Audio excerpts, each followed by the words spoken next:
Salut les amis, c'est Kai dans la série et la famille des animés de l'hiver 2024. Et parmi tout ce qu'on a pu voir, qui a pu sortir, et bon nombre que j'ai zappé complètement, RIP Metallic Rouge and The Witch and the Beast, que j'ai complètement zappé tellement je me suis ennuyé. Je t'interviens aujourd'hui sur le petit animé Sengoku Yuko. À la fin de l'ère Heiroku, donc dans un monde où les humains doivent cohabiter avec des êtres nommés Katawara ou suivants, un guerrier du nom de Shinsuke va faire la rencontre d'un étrange duo. Il s'agit d'une sœur et d'un frère, Tama et Jinka, qui, contrairement à la plupart de ses congénères suivants, Katawara, Tama, elle adore les humains. Quant à son frère, lui, il déteste les humains, il veut juste s'en débarrasser et trouve qu'ils sont gênants. Le tout fait quelque chose d'assez cocasse, puisqu'on a la jeune fille qui est toute timide, qui est toute fragile, on a son frère qui fait un petit peu rebelle. Là-dessus, on va avoir le petit épéiste qui va se rajouter à cela. Et ils vont être confrontés à un complot qui consiste tout simplement à transformer des humains en monstres. Et malgré tout, malgré leurs différences, ils vont tout simplement essayer de se rallier pour faire face à ce nouveau challenge ensemble. Donc on va rentrer sur quelque chose d'assez classique, avec effectivement, il faut bien l'admettre, une assez belle animation. C'est fluide, c'est beau dans un premier temps, faut vraiment dire les choses comme elles sont. Ça fait un petit peu animé à l'ancienne, comme on pouvait le penser à un moment, parce qu'effectivement il y a le côté de jeunes de frères qui affrontent des ennemis, très classique de son déroulé. Il est pourtant un peu moins dans les épisodes qui vont suivre. Donc à l'heure actuelle, il y a 12 épisodes. Il me semble que la deuxième partie est prévue, mais j'ai pas encore vu en tant que ça. J'ai juste entendu une rumeur à ce sujet. Donc on va être sur un animé, il va falloir que je me positionne dessus tout simplement parce que voilà, il faut avoir un avis un petit peu correct sur le sujet. Le premier épisode, effectivement, l'animation était superbe, tout comme le rythme, mais c'était immanquable. Après, moi pour ma part, je dois avouer que j'ai pas forcément adhéré. Parce que derrière ce petit début en fanfare, et même sans attendre le troisième épisode, j'avoue que je me suis un petit peu ennuyé à partir du deuxième ou du troisième épisode déjà. Alors moi, c'est simplement peut-être, je pense que c'est un animé qui peut plaire, et qui peut plaire au plus grand nombre. Moi, c'est vrai qu'avec le recul, et comme j'ai sur des choses complètement, radicalement opposées, c'est-à-dire que j'ai eu un solo leveling qui était au summum du kiff et jubilatoire. J'ai vu bien évidemment Frieren qui pour moi est la référence absolue et qui est sur un autre niveau. J'ai trouvé que c'était un animé un petit peu en deçà de ces deux animés précédents.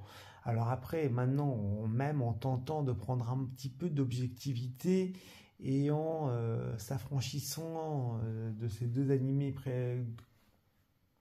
prénommé, et même si je rajoute Shangri-La dans la foulée, il va falloir que je me focalise sur l'anime en lui-même. L'anime en lui-même, il y a des bons et des mauvais côtés. Le bon côté de cet animé, c'est que l'animation est fluide, effectivement.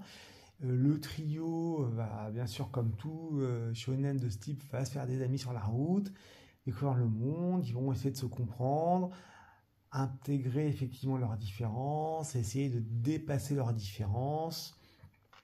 Parce que le côté humain, épéiste qui veut être à leur côté, sachant que la petite sœur, elle adore les humains, et elle essaie de faire en sorte que les humains soient à chaque fois, quand ils font une bêtise, elle les remet dans le droit chemin. Donc elle essaye un peu d'utiliser le Toki no Jitsu pour essayer de comprendre un peu les gens, pour essayer un peu de comprendre cette situation. Elle en fait pareil avec les suivants, en disant mais pourquoi tu dévores les humains? Donc elle a ce côté un petit peu naïf, un petit peu innocent et pur. On a son frère, Ginga, qui pour le coup, lui, est un peu plus droit au but. Il n'aime pas les humains. Je ne vais pas dire qu'il n'aime pas les suivants. Lui, voilà, il y a un ennemi en face, il le liquide, point barre, il ne se pose pas de questions. Et là-dessus, on va avoir un épéiste qui veut juste devenir fort et qui dit qu'avec ce duo, il va pouvoir découvrir un nouveau monde et qui va s'attacher à ce duo. Donc c'est vrai que l'ensemble, alors l'alchimie des personnages est très sympathique et fait un tout bien agréable. Il y a effectivement des scènes cocasses, la fille, comme elle est pas toute petite et elle paye pas de mine, ben, quand elle attaque des voleurs ou des démons, ils la prennent pas trop au sérieux. C'est ce qui d'autant plus énerve son frère, donc c'est marrant. L'épéiste au départ est un peu maladroit, bien sûr ça va avancer. Donc pour le côté personnage, j'ai bien aimé. Par contre, bah, je voudrais bien admettre que ça n'a pas fait palpiter. C'est-à-dire que ça reste un animé très classique, sans prétention, qui se laisse regarder. Hein. Donc attention, hein, c'est pas, il ne fera pas partie des animés à ne pas suivre ou à ne pas regarder ou à éviter. Par contre, c'est vrai que moi, pour ma part, je vais dire qu'il est mignon, il est gentillet, il est assez classique. Par contre, moi, on va dire que aussitôt vu, aussitôt oublié, bah, parce que malgré ça, déjà, j'ai pas pu m'attacher au personnage. J'ai pas forcément trouvé que c'était très palpitant et qu'il y avait beaucoup d'enjeux, donc j'ai eu effectivement du mal à m'accrocher à cela. Maintenant, on verra ce que dira la deuxième partie quand elle arrivera. J'avoue que sur ces 12 épisodes, voilà, j'étais pas en mode, faut que je vois absolument, c'est un animé que je ne dois pas rater. Donc je ne peux pas le rentrer dans les immanquables comme un Frieren ou pour moi un solo leveling, quand même un Shangri-La à un niveau différent ou un Classroom of the Elite. Vous connaissez un petit peu hein, ma tier list. Maintenant, ça reste divertissant, ça reste aussi surprenant que ça paraisse, bien au-dessus que bon nombre d'animés pour cet hiver 2024.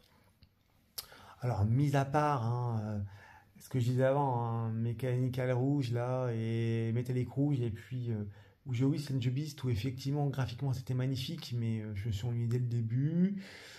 Pas de graphique excellent, ça sort pas du lot. Le problème de Sengoku Yuko, en vérité, c'est qu'il passe vraiment inaperçu, il sort pas vraiment du lot. J'ai eu quelques animés comme The Wrong Way to Use Healing Magic par exemple, je me suis plus marré. Par contre, Sengoku Yuko est un peu au-dessus d'autres animés que j'ai vus. Donc malheureusement, il est mignon, il a du potentiel, je pense qu'il mérite d'être vu. Moi pour le coup, bah, il a un petit peu été effacé par les autres que j'ai vus et il m'a pas fait, voilà, il m'a pas fait faire waouh, ça c'est du bon animé, ça c'est excellent. Il est vraiment pour moi, c'est un animé divertissant. Il se laisse regarder, ça se regarde un dimanche soir sous la pluie, admettons quand t'as pas ta copine sous le coude. Euh, mais voilà. Par contre, ça reste sympathique, agréable, mais par contre, faut pas en attendre plus. Donc ça reste un animé bon mais pas top, moyen, mais moyen haut si on peut arriver un petit peu dans le sujet. Donc vous verrez ce que vous en direz sur ce sujet-là. Moi effectivement, je vais voir si la seconde saison va arriver, mais on va dire que j'ai pas une grosse attente. C'est pas comme moi quand je me raconte un slime saison 3 par exemple que j'attends énormément ou Fairy Tail 100 Year Quest qu'effectivement j'attends avec une relative impatience. Alors je parle même pas de Free Reign saison 2 ou de Solo Leveling saison 2. Donc voilà, je vibre pas vraiment pour Sengoku Yuko, ça m'a pas fait vibrer. Par contre, voilà, ça reste un bon animé, mais il faut pas s'attendre à quelque chose d'extraordinaire ou à l'animé de l'année. Voilà un petit peu mon avis sur ça. Vous verrez, faites-le vous le vôtre parce que j'ai pas forcément la science infuse non plus. Je ne pense pas que ça déplaira. Je ne pense pas que ce sera ennuyeux. Par contre, voilà, Faites-vous votre opinion, faites-moi un petit retour là-dessus, et à partir de là, vous me direz ce que vous en pensez, comme si ça passe ou pas, afin qu'effectivement, peut-être que je revise mon jugement, ou que, effectivement, je le revois différemment. À plus, les amis.